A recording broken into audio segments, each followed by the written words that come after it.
میں نے میاں صاحب سے ریکویسٹ کی کہ میزائل بنانے کا موقع دیں، کچھ پیسے دیں، تو انہوں نے گول مول کر دیا، پیسے نہیں دیے۔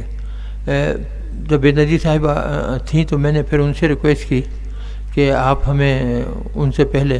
کہ آپ ہمیں میزائل بنانے کے لیے کچھ فنڈ دیں تاکہ ہم ڈیلیوری سسٹم بھی ہو، ورنہ ایٹم بم اگر ویسے ہی رکھا ہوا ہے تو اس کا کیا فائدہ ہوگا، کچھ بھی نہیں ہو سکتا۔ تو جب میں ان کے پاس گیا انہوں نے کہا کہ بیگ صاحب سے پوچھ لیں، اگر وہ آپ کو سپورٹ کرتے ہیں تو پیسے فوری حاضر ہیں۔ بیگ صاحب اس کے لیے تیار تھے، میں بیگ صاحب سے پہلے بات کر چکا تھا۔ انہوں نے کہا کہ بیگ صاحب نے کہا فوری ان کو فون کر کے جی میں تیار، میری مرضی ہے اور میں اس کو بہت اچھا پروگرام سمجھتا ہوں، تو ڈاکٹر صاحب کو فوری پیسے دے دیے جائیں۔ تو ہم نے پھر یہ 500 کلومیٹر رینج کی میزائل بنائی، جس سے چائنا کے ساتھ کوآپریشن کی۔ ہم نے کہا کہ شروع میں کم از کم یہ تو ہو جائے گا کہ ان کے دہلی وغیرہ تک ہم مار سکتے ہیں اور ان کو ڈرا سکتے ہیں۔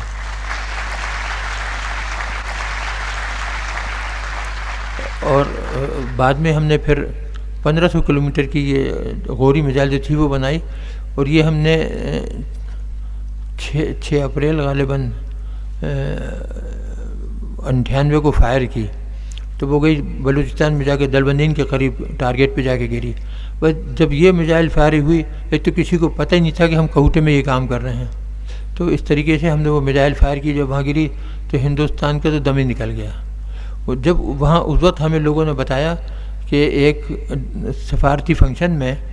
وہاں ایک ہندوستان کے ایئر چیف نے بتایا کہ اب تک تو ہم پاکستان پہ بہت بھاری تھے، ہم جب چاہتے ان کو حملہ کر کے تباہ کر دیتے اور ان کا جہاز اڑنے بھی نہیں پاتا اور ہم ان کو وہیں گرا دیتے، لیکن آج جو پاکستان نے یہ موبائل میزائل لانچ کی ہے 1500 کلومیٹر کی،